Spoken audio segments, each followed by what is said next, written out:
If you enjoyed the video or any other content on the channel, feel free to subscribe. It really helps the channel out, and we got board reactions coming soon. This video is a full review of the Inquisitor Draxus attached to Custodian Guard combination. What makes it the best ranged infantry unit the Adeptus Custodes have access to in the Codex or Forge world. Draxus can be used in other Imperium armies, but it is the combination of these two datasheets that makes this one of the best units in 40k. I go over the datasheets and the abilities of both of these units in detail, what makes these two datasheets so potent when combined, and then some general tips of how to use this unit on the tabletop. Then we will go through every detachment in the Codex, reviewing each stratagem and detachment rule that benefits this unit. Finally, we will give this unit a score for each detachment with reasons why to take this unit in each detachment. Draxus did go up by 10 points for a total of 95 points when the Imperium Agents Codex was released, but at that points price, she is still more than worth the cost. We'll start by going over each of these units in detail. We'll start with Inquisitor Draxus. She is a movement of 6, toughness of 3, 3 up save, the 4 up invulnerable, 4 wounds, 6 leadership, and an OC of 1. She does have 2 ranged weapon attacks. The Dirge Singer, which is an anti-infantry devastating wounds assault weapon, has 18-inch range, 4 attacks, ballistic skill 3, strength 4, AP 0, damage 2. And then her Psychic Tempest, which is a psychic attack, and is sustained hits 2, 18-inch range, 6 attacks, ballistic skill 3, strength 6, AP 0, damage 2. She does have a Power Fist as her melee weapon with 3 attacks, hit on 3+, strength 6, AP 2, damage 2. Draxus does have 3 abilities: Authority of the Inquisition, Xenos Hunter, and the Psychic Veil, and it is a psychic ability. For her keywords, she is Infantry Character, Epic Hero, Psychic Grenades, Imperium, Inquisitor. And she can lead any Imperium battle line infantry and Inquisitorial henchmen. And that's what makes it so she can join the Custodian Guard, since the Custodian Guard are an Imperium battle line infantry. Now let's go over her abilities. So we have Authority of the Inquisition. While this model is leading a unit, it can embark within any transport that its bodyguard unit can embark within. And with that one, she can get into any transport the Custodian Guard can in with their datasheet. Then we have Xenos Hunter. While this model is leading a unit, each time a model in that unit makes an attack that targets an enemy unit, excluding Imperium and Chaos units, add 1 to the hit roll. This is a situational ability. When we do play a Xenos army, her already potent range attacks become even more deadly. Hit on 2s instead of hit on 3s, the Custodian Guard will not benefit from this since they already hit on 2s unless the enemy has some sort of -1 to hit ability or stratagem. Then we have Psychic Veil.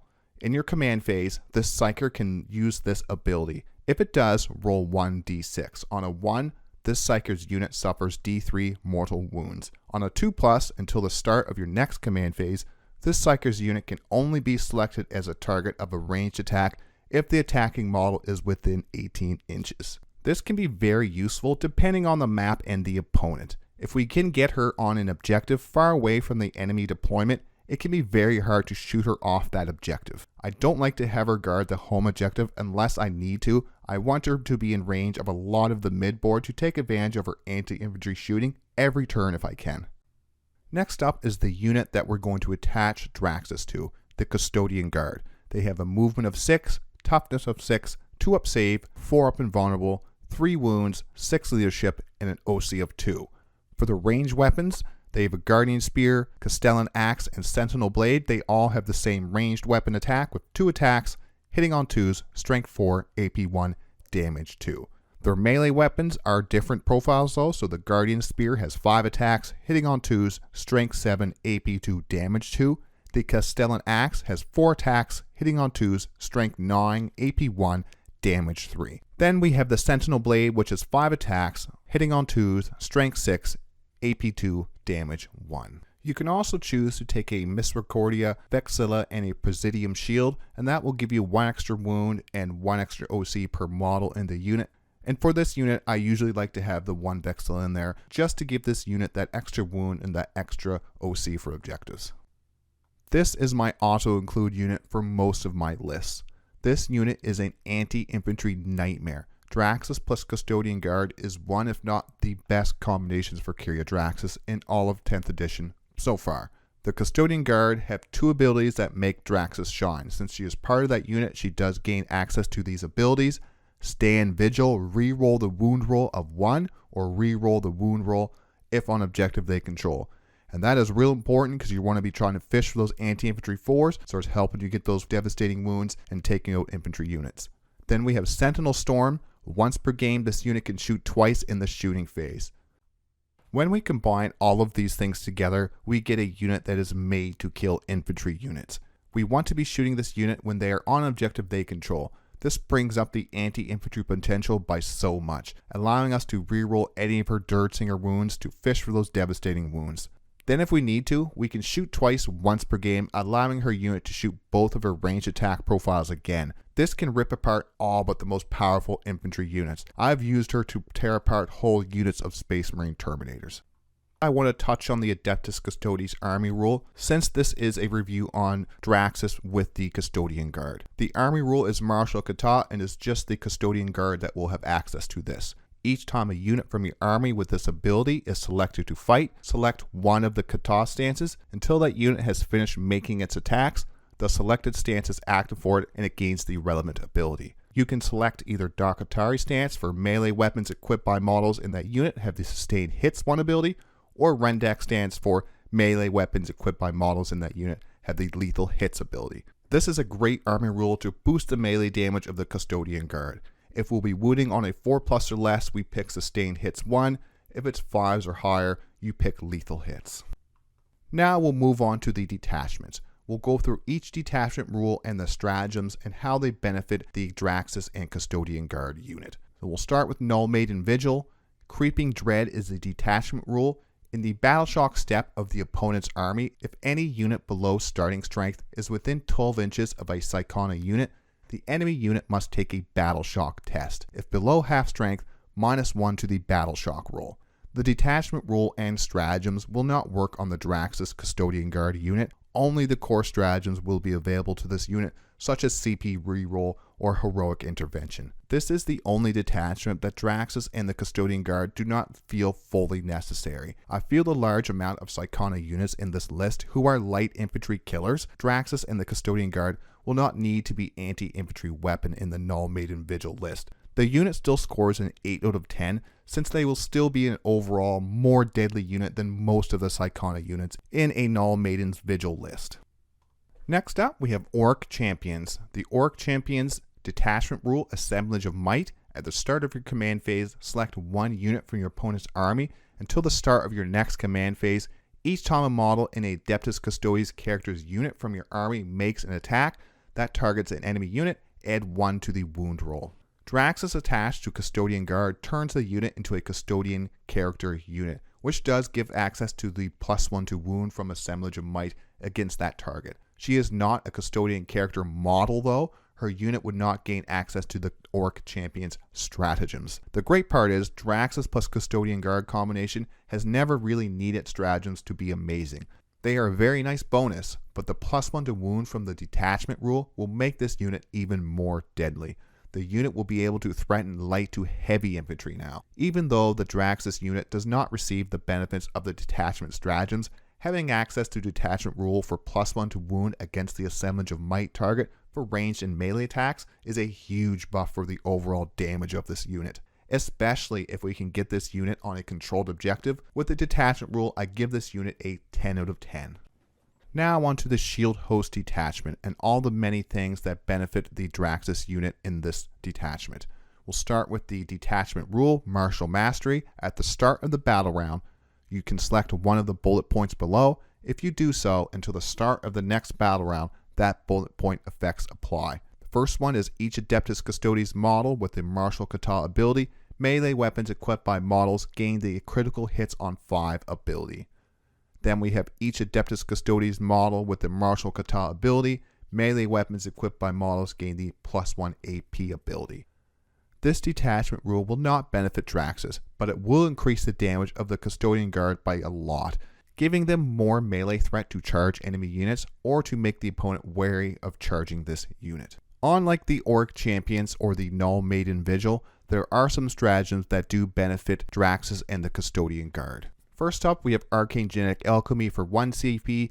Any phase just after mortal wounds have been allocated to Adeptus Custodes model from your army, excluding Psychona units. Until the end of the phase, models in your unit have the 4+ feel no pain against mortal wounds. Then we have Archaeotech Munitions. In your shooting phase, you can select either lethal hits or the sustained hits 1 ability. Until the end of the phase, ranged weapons equipped by models in that unit have the selected ability. Then we have Multi-Potentiality for 1 CP, and this is the fallback, shoot, and charge stratagem. Unwavering Sentinels for 1 CP in the fight phase, and we would have to have Draxus and the Custodian Guard on an objective that we control to use the stratagem. Until the end of the fight phase, each time a melee attack targets your unit, subtract 1 from the hit roll. Then finally, we have Vigilance Eternal for 1 CP in the movement phase. An Adeptus Custodes battle line unit can sticky an objective, and the Custodian Guard are our only battle line unit, and they're with Draxus, so we can sticky that objective. Let's go over these stratagems in a little more detail and how we can use them to benefit the Draxus and Custodian Guard unit. The Arcane Genetic Alchemy is a fantastic stratagem, giving us in any phase 4 feel no pain to mortal wounds for 1 CP, but what makes it so useful is we can wait until the mortal wounds have been allocated before we can use this. 1 mortal wound, we save the CP. 8 mortal wounds, we use Arcane Genetic Alchemy for the 1 CP. Multi-Potentiality, a simple yet very useful stratagem, with the range attacks for Draxus and the melee of the Custodian Guard. Being able to fall back, shoot, and charge for 1 CP can do serious damage to enemy units. Multi-Potentiality gives us that option even if we started the turn in engagement range. Vigilance Eternal, we want to use this anytime we have the CP and it makes sense. As in, we won't just lose that objective in the following turn, wasting the CP. 1 CP to stick an objective will allow our units to keep pushing up the board and towards the enemy. If we can sticky objectives while pushing the enemy back, we will be scoring maximum primary points in our games. On Wavering Sentinels, we can use this stratagem to give this unit a bit more survivability with -1 to the hit roll for the melee for 1 CP. With all the rerolls to hit in 10th edition, this is not that powerful as -1 to wound. We want to try to position and protect this unit from enemy charges. The range attacks of this unit is something the rest of our army does not have. For the most part, we do not want this unit in position to have to use this stratagem. And then finally, Archaeotech Munitions. This is the one stratagem in the detachment that buffs the shooting of this unit, giving this unit range attacks either sustained hits 1 or lethal hits. And the sustained hits 1 does not stack with the Psychic Tempest sustained hits 2.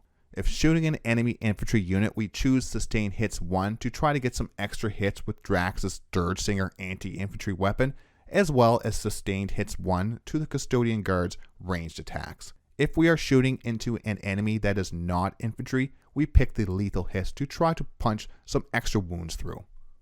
The Draxus Custodian Guard give a shield host list a way to deal with infantry units reliably with ranged attacks, leaving our more potent melee units to focus on tougher enemy units or push the enemy off objectives. Shield Host has a stratagem that can benefit the Draxus with Custodian Guard unit in every phase. We have ways to add more survivability, range, and melee damage. With all the stratagem support and a detachment rule that helps this unit in melee, I give this unit a 10 out of 10 for the Shield Host detachment. This unit cannot be replaced by anything else for such reliable anti-infantry shooting. The Custodian Guard are incredibly deadly in Shield Hosts. Their melee damage going through the roof if we are on an objective that we control to gain access to the reroll the wound roll. Last on the list is Talons of the Emperor. So the Talons of the Emperor detachment rule Revered Companions. Psychona units from your army gain the following ability: Null Aegis, which is an aura. While an Adeptus Custodes unit is within 6 inches of this unit, models in that unit have a 5-up feel no pain against psychic attacks and mortal wounds. The other part is all Adeptus Custodes units from your army gain the following ability: Deadly Unity, and this is an aura as well. While a Psychona unit is within 6 inches of this unit, each time a model in that Psychona unit makes an attack, add 1 to the hit roll. This is a good detachment rule to protect against some mortal wounds. We will have to have a Psychona unit within 6 inches of our Draxus unit, but we can probably make that work if we have enough sisters and rhinos running around on the board. Just like Shield Hosts, Talons of the Emperor has a number of stratagems that do benefit the Draxus and Custodian Guard unit. The first is Emperor's Executioners for 2 CP. The start of the fight phase until the end of the phase, each time a model in one of your units targets an enemy unit that is below its starting strength, add 1 to the wound roll. Then there's Empiric Severance, and if we are within 6 inches of a Psychona unit, we can change that 5 up Feel No Pain to a 4 up Feel No Pain against psychic attacks and mortal wounds. Hunt as 1 is the same as Multi-Potentiality for a fallback, shoot, and charge. Then we have Talon Pincer for 1 CP. Your opponent's movement phase just after an enemy unit ends a normal, advance, or fallback move within 9 inches of the Custodian Guard and Draxus unit. You can then make a normal move up to 6 inches. So this is reactive move 6 inches. Then finally we have Talons Interlocked. In your shooting phase, up to 2 Adeptus Custodes infantry units from your army and 1 enemy unit that's eligible target for both of those units. Till the end of the phase, your units can only target that enemy unit, but each time a model in one of your units make a ranged attack, prove the strength and armor penetration characteristics of that attack by 1.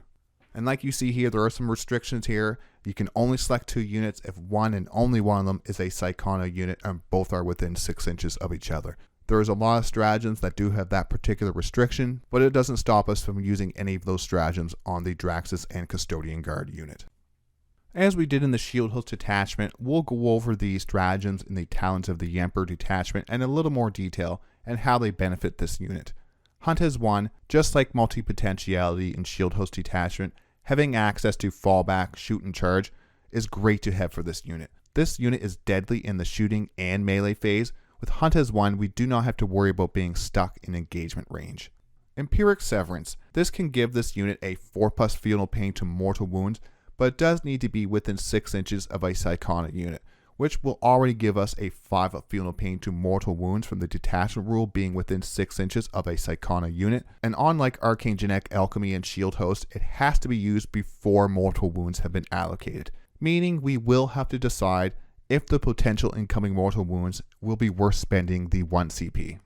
Emperor's Executioners is a great stratagem if we need a unit dead. For 2 CP though, I would rather use this on one of our Custodian character-led units to get most of the stratagem. It is a stratagem to keep in mind if we have some enemy units closing in on the Draxus Custodian Guard unit. +1 to the wound roll of a unit rerolling wounds of 1 or the wound roll on objective is scary. Talon Pincer is one of the best stratagems in the book for mitigating damage. Who needs -1 to wound or -1 damage when we can just react and move 6 inches out of line of sight or make the enemy charge hard if not impossible. We want to use this stratagem when the enemy has units that are primed to take out our Draxus unit. If it is only a few light shots or a non-threatening charge coming our way, we save this stratagem for a different, more threatened unit. We can only use this stratagem once per phase, so be careful the enemy does not bait the stratagem out on a unit we did not really need to use it on. And then finally we have Talons Interlocked, and this is the only stratagem in the detachment that buffs the range attacks of this unit. For 1 CP we add 1 strength and 1 extra AP to the ranged attacks of this unit. The extra AP will not make that much of a difference on Draxus since her ranged attacks are all AP 0, and with how easy it is to get cover in 10th, the AP 1 is almost always mitigated by the +1 save from cover. The Custodian Guard's ranged weapons will become AP 2, making them punch harder into those light infantry targets. The +1 strength will make a big difference though, taking Draxus, Dirtsinger, and the Custodian Guard's ranged weapons up to strength 5, which is an important breakpoint. With all the toughness 4 in the game, it will allow those ranged attacks to wound on 3s, which is a big deal if we can get this unit on objective we control to get that full reroll the wound roll. Draxus' Psychic Tempest attack will go to strength 7, which isn't a big breakpoint though. For many of the same reasons as Shield Host, I'm giving this unit a 10 out of 10. With stratagems to help this unit out in damage mitigation, buffs in range, and melee damage, this unit is an auto-include for me in all of my Talons of the Emperor list. It gives us something no other unit in our Codex or Forge world: reliable anti-infantry range, devastating wounds. The Sagittarium have a once per game devastating wounds on the ranged attacks, but with no rerolls, it rarely ever converts to many devastating wounds. The Detachment rule gives us some potential protection from mortal wounds as well. A 10 out of 10 unit for the Talons of the Emperor.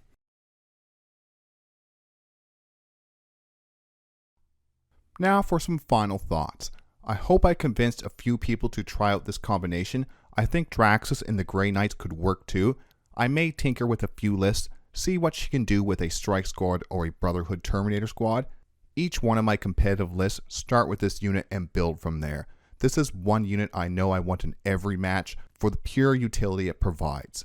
Every detachment besides the Null, Maiden, Vigil has ways to improve this unit, either making it harder to kill harder, or both. I hope you enjoyed this in-depth review of Draxus and the Custodian Guard combination. If I missed anything or you have any questions, throw it in the comments. If you want more in-depth discussions, become a member to gain access to the Discord and other channel bonuses. You're in forever, even if you're no longer a channel member. And like I always say, thanks for watching, thanks for stopping by.